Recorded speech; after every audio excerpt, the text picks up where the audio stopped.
Hey, Rebel Bankers, this is your host, Chris Noggle, and welcome back to the Real Estate Money School. Today, I've got two awesome guests, and we're going to be talking about something maybe you've heard about, but maybe you haven't, and maybe you should. But before we get into their story and kind of who they are, I want to talk about all of you watching this. I want to talk about your journey to becoming a Rebel Banker. And on that journey, you're going to go through a whole lot of things, and a lot of it is going to be knowledge. But a lot of people think that knowledge is power. Knowledge is not power. It's the application of the knowledge you learn. So I urge all of you that are watching this to take action on one or two of the golden nuggets you're going to get out of today's episode. And I'm just going to test you. So I want to see who are the action takers and who are the ones that just say that they are, but really don't, by giving you something for free. I want to give you a copy of my book. You can get either one, Mapping Out the Millionaire Mystery or the Private Money Guide. You can get either one for free.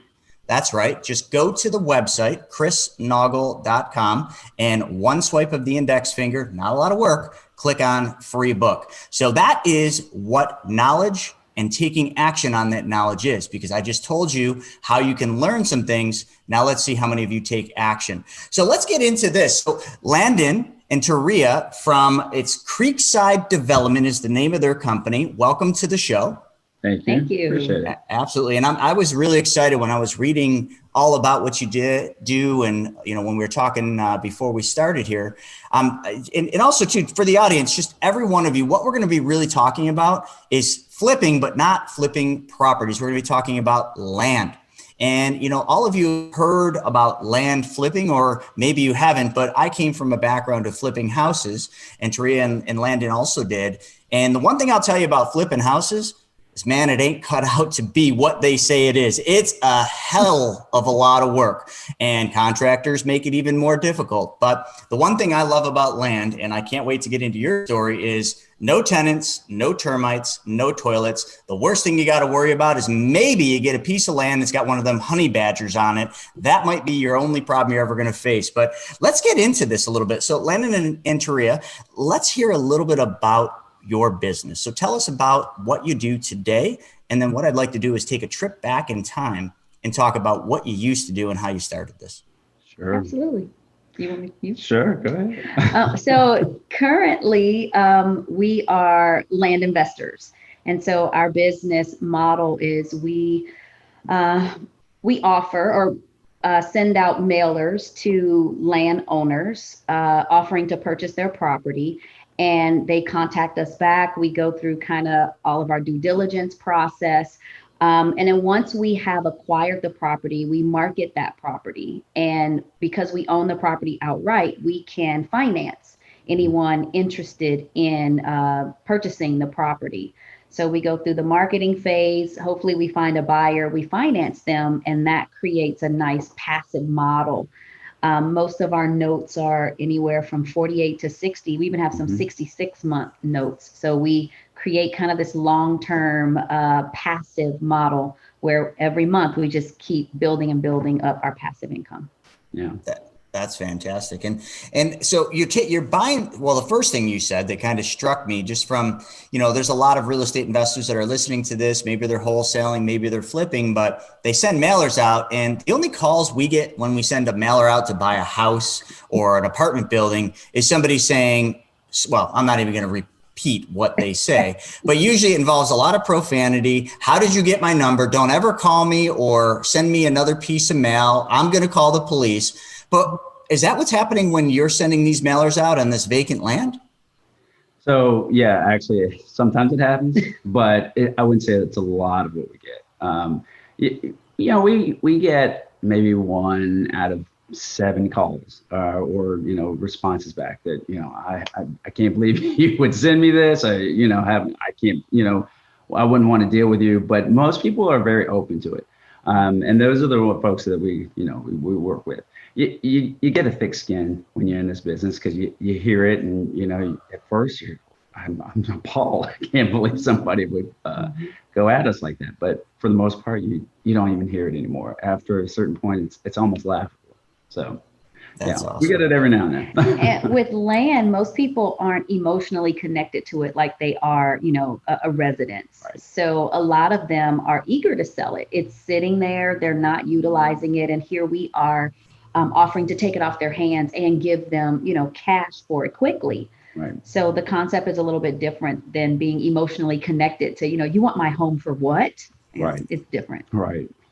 A lot of times it's just land, it's passed down. My grandmother bought it, and I don't want it. I'm never going there. So, they're happy to move on and let it go. Mm-hmm.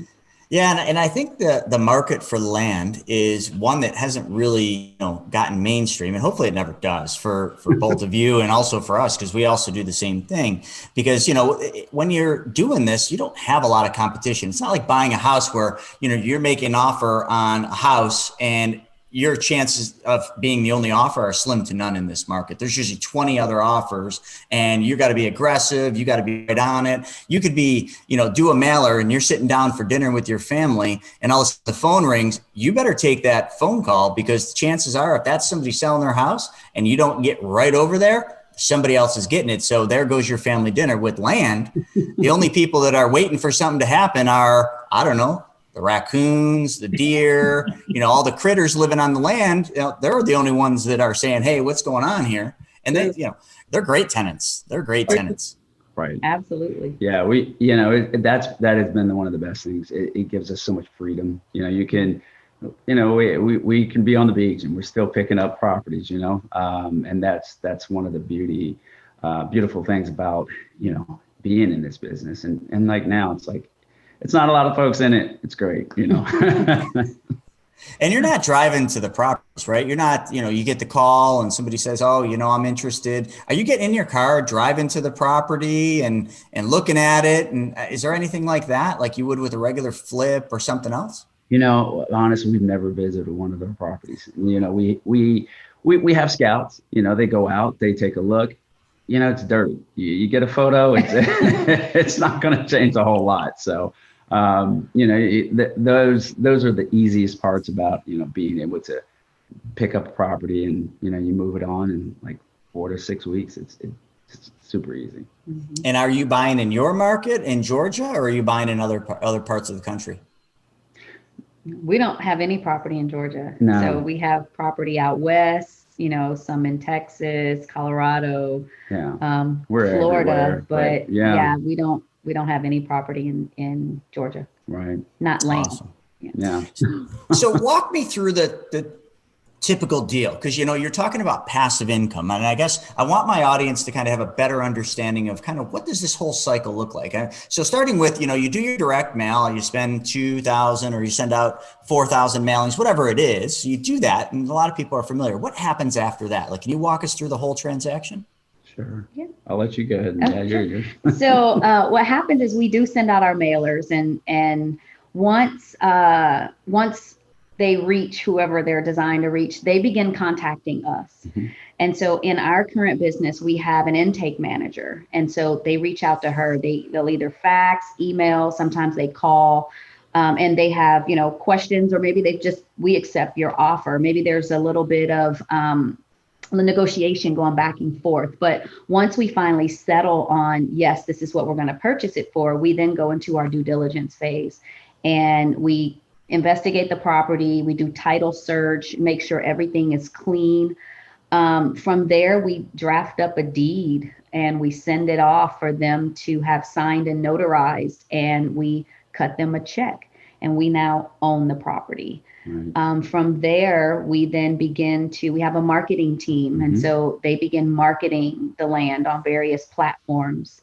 And then once we find, and you get a lot of tire kickers depending upon your platform, but we're pretty adamant about, if you want it, here's a down payment link. Once that down payment link is made, we then generate a contract for them. There's a purchase agreement. There's also a promissory note that they sign. We get some banking information. We don't do credit checks or, background checks or anything like that, but we do have all of our buyers opt into an automatic debit from their account, and they provide their information. We have a company that then turns around and automatically debits their account, and then in turn puts that money into our account. Yeah. Wow. So it sounds like you've built some processes around this entire thing. Correct. Oh yeah. Correct. I mean, in the beginning, it was all us. We did everything. Yeah. we've gotten to a point that we've pretty much automated, I'd probably say 90% of everything that we do. And now we're just managing, our team, and we've allowed that system to kind of take place. So. And how many deals is Creekside Development doing, like per year? Oh my God. Wow. Between wholesale cash deals and maybe about 50. Yeah. I mean, and that was last year, and this year is looking like we're already we're well trending past that. Yeah. So it's this year we're looking to at least double that. It'd be great, we triple it, but we're already way ahead of where we were last year. So it's just been building, which is really cool. And that's also another benefit of this model. So if we want to scale up, we send out more offers, so Right. the scalability is also quite easy. Right. You just, scale out more and you market more. Right. And it's not as difficult as, trying to scale up in the residential, for us at least. Right. So the first, go ahead. Yeah. As long as you have a team to do it. Yeah. Doing it by yourself is tough. Yeah. So the first direct mail you're mailing is the offer. So you're just cutting right to the chase. We know, you own this land. We'll offer you this much. Correct.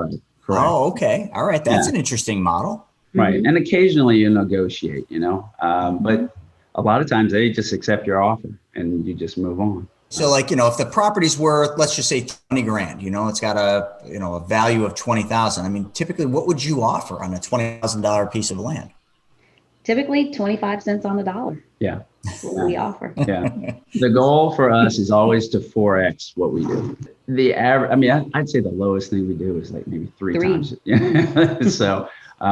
So yeah, it's super simple, when you just look at it that way. Wow. So your key policy indicators, KPIs, must look pretty good. Like per piece of mail you mail out with that kind of a multiplier, you're definitely doing pretty well, much better than what you would do in a traditional wholesale. So on that note, you didn't start in real estate doing land flipping and land, whatever. What do you call what you do? I call it land flipping, but what would you call it? Actually, yeah, we call it pretty much the same. Yeah. Okay, land flipping. Because you're more on the passive income side, so I just didn't know if it was a different name. So, and that would also be a part of our model. Is that yes, we flip land, but because we have the system set up, it becomes a passive income model, so that we just continually build on top of what we're already doing. So, well, let's take the audience back in time. And let's go back to what you were doing prior to this and wherever you want to start. I don't care if you start before real estate even existed, but let's just take them on a journey of how you arrived where you're at doing 50 deals. 90% of what you're doing is somebody else doing it because the process is, and you're looking to double that. So at least 100 deals this year. And me knowing the numbers, that's a hell of an income, just so everybody knows. And, if you want to get into any of that stuff, how your life has changed on this journey, that'd be great too. Let's get into the nitty gritty of it. And I also don't want you to miss one thing. Remember, this is the Real Estate Money School. We like talking about real estate, but we really like talking about how the money works. A lot of people listening to this might be thinking, oh, wow, this all sounds great, but I don't have the money. So let's make sure we hit that part, because obviously, there's no free lunch. And a lot of people are looking at this saying, I only have a little bit of money. I'll have to wait until I have it. Is that true? So wherever you want to go. Sure. Well, we've always been interested in real estate. My wife actually has her real estate license here in Georgia. I've always rented out houses. And that's kind of where we have always done. Renters can be a pain, as I'm sure you know. And it's constant work with these guys. So we got to a point where we decided we were going to start flipping houses. Started doing that. We did a couple. We just realized it was just way too much time, way too much capital that was, just pulling from us. And so we began looking around, for what else, what other options can we do? And, I heard podcasts and kind of listened to a little bit, just kind of like what we're doing now. And we really got a different model, and we started going from there. And, I took it to my wife, and she kind of wanted to listen to it, but didn't really listen to it. I am so over this. Yeah, it took her a few days, few weeks, and she finally listened to it. And she's like, oh yeah, we got to do this. I'm going to do it if you don't do it. So So we were in at that point. And then we began working into this business, and we learned, we took classes, and that's the education portion of it was huge for us, because that was something that if you don't know what you're doing, you can really get yourself in trouble. So we invested into the education of learning how to do this. And that was a big factor for us. We pulled loans, we took out 401ks. I mean, we dug into every asset we could. Yeah. And even from family, we worked with our family to invest into our company, and even pulling into different areas of now what we are doing now. So we've just been adding different components financially all the way through. So I'll also kind of piggyback on what you said, but in the beginning, it was a little daunting because, land cost. And one thing that we learned, we signed up for Land Geek. And so part of the Land Geek program was leveraging, 401k, family members, because we could offer them more on their return than they were getting, having their money sitting in a traditional bank. So once we figured out what we were doing, because first people are like, what, land like in the middle of nowhere, like that sounds dumb. So once we were able to show them, how things work and show them our projected models, like, if we do this, this is what we're looking at in terms of, income and profit.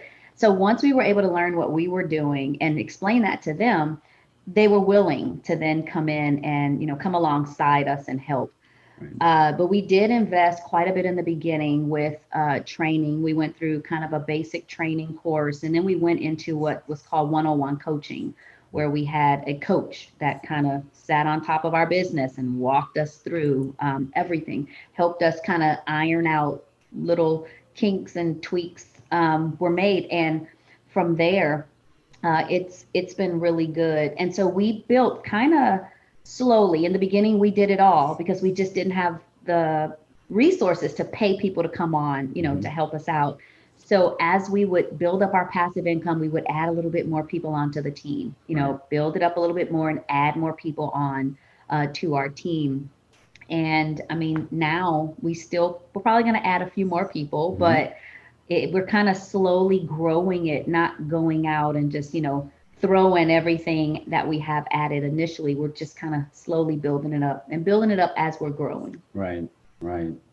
Yeah. And we didn't have a lot of capital in the beginning. I mean, when we really started, even with making a few flips, residential homes, the capital that you just needed to pull, I mean, you're going to hard money lenders, and you're asking for their money and trying to get them to on board with it. And sometimes they're okay, and sometimes they're not. With what you're doing. With doing the land business, what we found was you could buy a piece of property in the middle of nowhere for $500 to $1,000, and even though it's a smaller chunk of money, what it is it's such an easy thing. Most people can put together $500 to $1,000, and that was where we were able to kind of build. So having small chunks of money and then adding that, and it just piles up after a certain point. And that's where the passive income builds, and it actually becomes a great model for what we're doing. I love it. Yeah, it's phenomenal. And, so in the beginning, it was a bit of a struggle borrowing, which is kind of the typical cycle. You didn't have the money, so you had to get resourceful. I always tell people it's not about your actual resources. It's about how resourceful you can get. If people have money in those pesky 401ks tucked away for the next 20 years where you can't use it, take loans from your 401k to get started. Like, you just got to leverage the existing assets you have and make your lazy dollars go to work. So that's exactly what you did. But then you didn't stop there. You said, if we made our lazy money go to work, I bet you our family members would love to learn how to have their lazy money. But then you think that they're going to be as open, and then they're like, oh, I don't know. This sounds like a scam. This sounds like it's not going to, this isn't the normal traditional financial stuff. And that's the difficult thing. You got to get people out of their, I don't want to call it their comfort zone, but out of the lie they've been taught their whole life about money, and teach them that this is another path of you being in control of your money. And you've been able to successfully do that. And now with 50 deals, and you've been doing this since what, 2019, right? Yeah, that's correct. Okay. So that's a couple of years. So what did the first year doing land flipping look like? I mean, how many deals did you do that in 2019? That's, when we first started, I mean, we couldn't sell anything. We didn't have everything put in place. I think we wholesaled 13, 14 properties in the beginning. And that was where we really began with our properties. And, while it's not making the same amount, it's movement forward. At least you're doubling your money as opposed to not making anything off of it. I would say our business really took off in the second year. The second year was really where things started to amp up. We had enough leads out there where we were beginning to, our ads and our marketing was building up to a point. And that's, I think, where a lot of people get really frustrated. They don't give your time, your business time enough to grow and time enough to kind of build this momentum that, it's you're pushing a boulder up a hill, and that's kind of the way that, you have to look at it. But, you get to the top and it's all going downhill after that. And Landon, during that period of time where you're pushing that boulder uphill, did you have another job? Like, what were you doing for income? Because most people can't just jump in and be like, I'm just going to go all into this. They got bills to pay. So what were you doing in that first boulder uphill session? Yeah. So I'm a full-time coach, and I've been coaching for over 25 years. I coach kids to basically do what Michael Phelps does. That's what I do. My wife is she has a full-time job as a cybersecurity manager. So we're still working, our full-time jobs, both of us. What we did was we took a lot of our evening time, maybe our lunch. We got up early in the morning, and we would do these little chunks of just time to kind of build up our passive income while we're still working.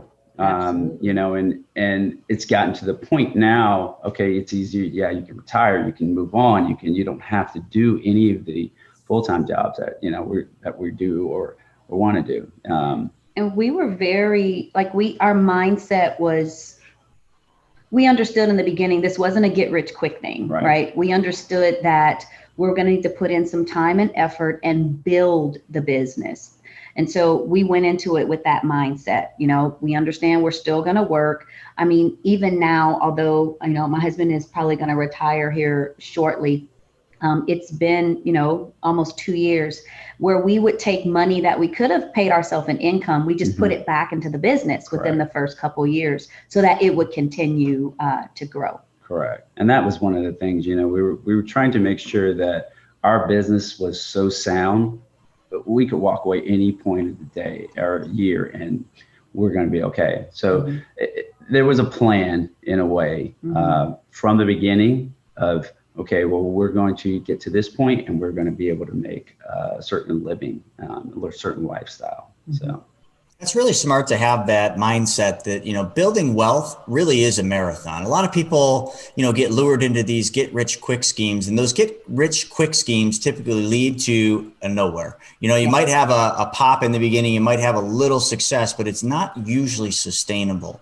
What you're talking about is slowly, the marathon, if you will, slowly building a wealth model that will continue on far into your lives or for your entire life, but then also generationally into your kids' lives as well. And that's the legacy play. And you have children, correct? Correct. We have four. Four. I read that. So you have 4 children. Are any of them in the business or learning how any of this works? Not yet. They're all adults. Right. And one has, a very successful business he runs. So we're now reaching out to our 21 and 22-year-old, you need to learn this, right? Because we won't be around forever. Although the business will be able, hopefully, to sustain itself, you still need to understand how it works. Correct. So they're in California, we're in Georgia. So we're trying to set up time where we can really get them involved. Right. They're interested when we talk about our passive, and how much we're bringing in. They're like, oh yeah, no, we want to learn, but it's a matter of locking them down. Right. A couple of them are still kind of young. I say young, they're, they're 20s. So they're still kind of figuring out, like, how does that work? So they're more interested in the money than the business. More interested. Yeah, I got a 1-year-old and I'm about ready to start teaching her how this whole thing works. But, yeah. So we're going to start getting her some toys and, teaching her with the toys. But, I think sometimes it's never too early. And people are probably laughing, listening to that. 1-year-old. No, listen, you can never start too early in teaching your children the fundamentals of how to build wealth and how to take back control of your money. And at 21, it's probably tough because you got to, at that age, they've built up a lot of false beliefs. So you almost have to knock down those walls to bring them back to the blank canvas and then draw the financial future that they truly want. But the only way to do that, as you just said, is to prove the model yourself. Right. Here's how we did this. It took us 2 years. This is our passive income. What do you think? It's kind of like, oh, well, that's interesting. I mean, 2 years in most people's life goes by like that. I mean, it's a flash. And you've gotten to the point where you're still working both of your jobs, but, with the passive income you're building, you are in control of that as well. You probably love what you do. So that's why you're doing it, but you could at any time probably just say, I'm going to retire from that job. And that's a powerful thing. I think a lot of people misconstrue the word retirement because we've really been, I hate to keep saying this, but we've been lied to our whole lives about what we should be doing and how we should view things. And we think retirement is this day where we sail off into the sunset and we stop working forever. You know what that day is? The day you die. That's what happens when you decide to just do nothing and call it what they have deemed retirement. Retirement really should be taught and should be articulated as the day where you get to decide how and when you do what you want to do. That's it. That doesn't mean not working. Like if you enjoy what you're doing, like why wouldn't you do it? But you don't have to. Correct. That's the beauty. Correct. And it's good. When you're young, you're taught, you got to get out there, you got to get a job, and that's what you learn. But there's so many different ways to kind of build income and do it, but do it at your own speed and do it kind of what you want to do, and how you want to do it. So we're kind of envious of like the younger people that are in our community, and we're like, oh, like, you're in your senior year in college and you already have it figured out. Like we look and we applaud them and we root them on because, we're obviously a little older. And so we're like, I mean, we finally got it. Yay. But how much better would we have been had we just started, a little earlier in life? Yeah. So never too late to start, but the sooner you start, the better. Completely different mindset early. That's the thing. That would if I could go back 30 years, it would be awesome. Yeah, but there's never a better time than right now, and that's what you guys jumped on. Is you saw the opportunity, you jumped into it. Sure, you made some mistakes, but you didn't give up. And I think that right there, I think the only way anyone can fail in their lives, and people always fight me on this, but the only way you can fail is to quit. That is it. There is no other path to failure.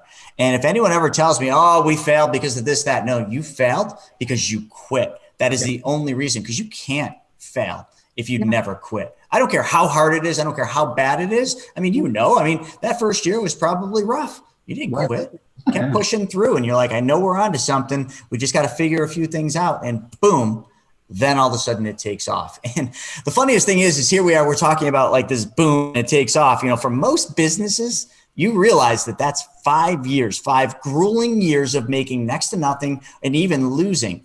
You did this in 2 years, and it didn't even take you 2 years to hit that point where like you were starting to see success. Like most people really need to articulate that and say, if you're looking to do something, maybe land flipping is it, maybe it's something else. But if you can find a business, a model, and get behind a coach, somebody that's already done it, that can teach you the straightest path to success. Why would you ever argue that you got to pay for that coach or that mentorship program? Because if that saves you 3 years of your life, time is the most valuable thing any of you have. You can't put a dollar figure on time. But unfortunately, our whole lives, we've been taught to do exactly that. We've been taught to put dollars to the hours, and that's it. We trade hours for dollars, and that's the rat race. That's the financial, whatever, hamster wheel, if you will. Yeah. I think we all need to stop thinking that, our success is based on how many hours we can put in and how hard we can work during those hours, and start thinking of how our money that we have made and the money that we can actually go out and raise can be put to work twice as hard, because money doesn't have a limit. You can make money work 24/7. It never takes vacations, never needs a break, never complains. It just does what you tell it to do. But unfortunately, we haven't been taught that through school and all the traditional sources. We've only been taught, like you mentioned with your kids, to go out, get an education, get a job, and just work until whatever, retirement. Yeah. That's kind of what we've been taught. It's a lie. Yeah. Indeed. It's, Indeed. and it's tough. And when you see so many folks out there that, they go through it and they hate what they do and they don't want to, and when you can find something that, yes, you love, that's great. But if you can find something that, you love and it's not really that hard, and you can make other people's money work for you, it's so easy. It's so easy. It's also disheartening when, like you said, they bought into the lie and then they get to the end and they're still concerned, right? Because they still haven't made enough to continue on the lifestyle that they've grown accustomed to. So it's looking at, our parents and our grandparents, and it's like, okay, so you did it the way you were taught, but you get to the end and it's still not really where you want to be. So Correct. Yeah. Yeah, because they bought into it. No disrespect, or they didn't do anything wrong. They just followed the path. They conformed to the life that other people told them they should live. And, they bought into the pension. They bought into the benefits package. They retired, and now they're on a fixed income saying, boy, there's a lot more to life, but I can't really do much because this is what we have. And unfortunately, it doesn't have to be that way if people just get out of their comfort zone and actually chase their dream. But you can't. Here's the other thing too, and I know we're way off topic, but one thing that people make the mistake is they think that they have to go to work because of bills. Or, if you ask people, if you go out there and you just ask a whole bunch of random people, why do you go to work every day? Oh, I got bills to pay. I have to. I got a family to support. That absolutely positively is not why you should go to work, because you don't have to. I mean, look, right now, there's a lot of people not going to work, unemployment and, the extra bonuses that they're getting, they're not working because they don't like what they did. But if we just changed our mindset to really focus not on thinking we have to go to work for a specific reason, and we went to work because we want to, because we want to do something greater, we want to solve a problem for somebody else, it would change the dynamic of everything. And I think right now, and I'm 43, so in 43s on this earth, I think we are going through one of the biggest pivots. And that pivot is happening because of COVID and many other things, but it's allowing people to now step back and really assess what they were doing and decide, like, is that really what I want to do? And most people right now have this little runway. It's not going to be a very long runway to figure out, do I want to pivot and do something else? And that's kind of what you did. You pivoted, but you stayed within the capacity of your other jobs. But I think a lot of people really need to take a deep look at this and really decide if this is something that's going to be, a path for them to build the life that they want.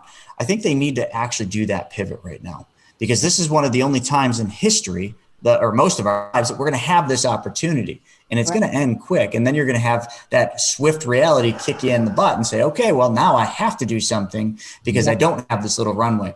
And I think people need to stop thinking about working as a mandatory thing. I think they need to start thinking about why they actually go to work. And that, I'll just say what it is for me. Why I do what I do, and I work really hard, I work long days, is because I'm working toward living my perfect day. And what that is I went through about a month of writing out what my perfect day looks like. From the second I take my first breath and open my eyes to the moment I close my eyes and go to sleep, that entire day is mapped out. I know what my perfect day looks like. And if I want to live that perfect day every day, I just need to figure out, what would it cost to live that lifestyle? Yeah. Okay. Then reverse engineer it back to what I'm doing today. In your model, it's so easy. You need X amount of notes, paying X amount of dollars to hit that perfect day. And when you're there, now you write the ticket. Now you're in full control of every aspect. And your path allows you to do that. So do you want to talk a little bit on that? Yeah. I mean, with what we're doing, we did that. We did that reverse engineer. We kind of looked at, just like you, like, what's our perfect life look like, we envision traveling a lot. That's something that my wife and I like to do. We enjoy spending a lot of time with each other, so being able to do that and visit our boys and just, that's literally what we want to do all the time. But, it's unfortunately you get stuck in a job and you got to work, right? But you don't really have to. And that's partly where we began to just really look at this entire thing. How can we get to a point where we can just do what we want to do when we want to do it? Mm-hmm. And this is what this model has allowed us to do. Mm-hmm. And it's given us a freedom and a peace in a way to know, like, yeah, if we want to do that, that's exactly what we can do. And we don't have to wait until we're in our 60s and 70s to do it. Now, I mean, if that's where you are, that's great. But we wanted to do that well before we got to that point. When the kids start having grandkids, we want to be around. We want to be able to, let's just go take off, do the day. We'll do whatever we want to do in that day. So that's more of where our moment is, what we're looking to do. And that's really, really soon. Yes, that will be very soon. Yeah. And one thing that we also learned when we were trying to figure out, when we were trying to figure out what we wanted to do and how we can make our money work, real estate it came very natural for both of us. So we had a passion for it. So it was easy to transition from one aspect of real estate into another aspect of real estate. And when COVID hit, we were concerned too. We're like, okay, how is this going to affect our business? And mm-hmm. believe it or not, it got better. Yeah. So we were, at one point, we were having a hard time keeping up with some of the demand we had from some of our leads wanting land. Right. So that was also comforting to us to have a model or a system in place that wasn't necessarily reliant on, how much money we needed here, how much money we needed there, but if we want to scale up, we can scale up. If we need to scale back down, we can do so. We're in control of our business and therefore in control of our money. Right. Absolutely. I love it. So on this journey, what's been your biggest external obstacle that you've had to face? Wow.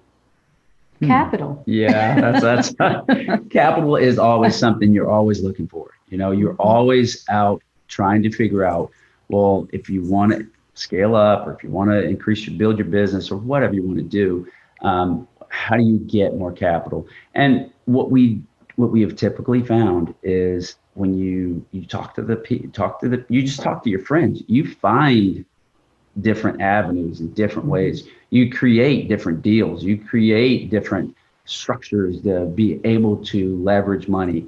But yeah, capital is always, one of the toughest things to put together. In the beginning, it was capital, but it was also confidence. Yeah. Like we felt like it would work, but we'd be like, well, I mean, we don't really want to ask, or, they're going to think we're crazy, right. But then the more confidence we got in the business, and again, the more we were able to dig in and get the business wheel moving, the more confidence we had in approaching people like, hey, right. We have this opportunity, your money is pretty well protected, right. And it'll pay out over this amount of time. We gain a little bit more confidence, which then made people want to invest in us. Correct. And that was definitely one thing, being able to go to somebody. Now I can go to anybody and say, hey, do you want to invest? You say no, that's fine. But a lot of people do. A lot of people want to learn to make their money work for them. So, it's not as hard as anybody would think. It's more of an internal thing that you kind of build up. That you can't. That's the internal obstacle that we're hitting on right there. And you're absolutely correct. I think a lot of people stop right there because I think it's hard. But in this environment that we're in, I'll tell you something, just kind of snapshot into the future. In the next few short years, even sooner, the whole stock market's more than likely going to completely collapse. It has to, just cycles, 90-year cycle. And this is what I did for, 20 years of my life. And I will tell you it's coming. And when that happens, a lot of people are going to have the realization that they need to figure this out. But for what you do, and because I do the same thing, it's going to make our job easier. Because now people are going to have a need for money, okay? And they have this land that's sitting there, and the only thing the land is helping is that honey badger that lives on it. So they want it gone, and you offer them a solution, even though it's 25 cents on the dollar. To them, they're not attached to it.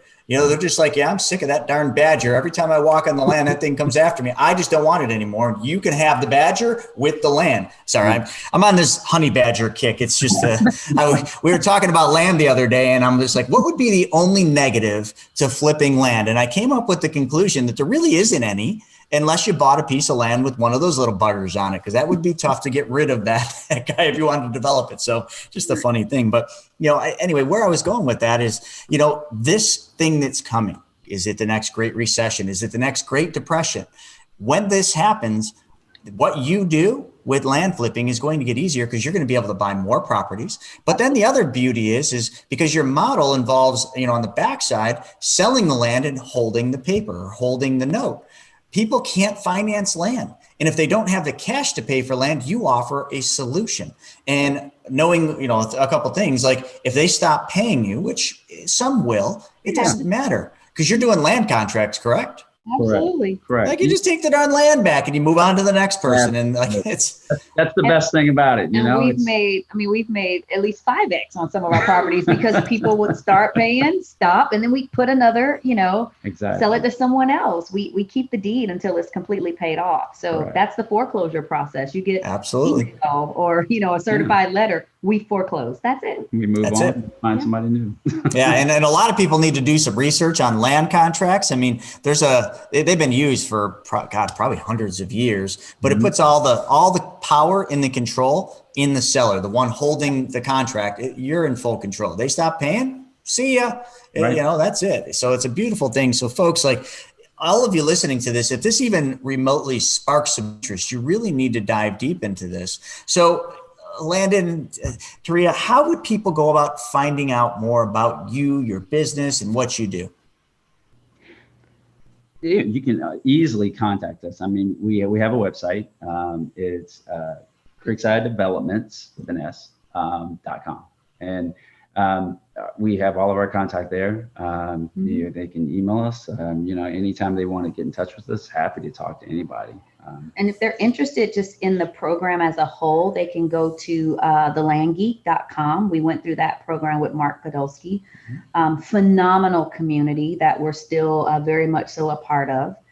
So if they're they want to talk to us about it, for sure, we go to the website. All of our contact information is on there. But if they want to learn the business itself from someone who's been doing it for 20, 30 years, then thelandgeek.com. It's a great place. And I just had him on my podcast earlier this week, as a matter of fact. So this will be cool because his podcast will launch, yours will launch, and obviously we're land flipping. We didn't go through his program. We went through another individual's program, but it doesn't matter the path people find to it. It's just get started, start taking action. So. Yeah, I love that. Folks, check them out. Go to Creekside Developments, with an S at the end.com, and check out what they're doing and really take a deep look at this in this pivotal time where you're starting to ask questions of, is that really what I want to do? You just heard a story of somebody that completely transformed their life in 2 years. And this year is going to be like, what were you saying? You're looking to double or triple what you did the year before? Yeah, we're looking about to do 100 deals this year. And holy crap. It doesn't seem like it's going to stop. That's wild.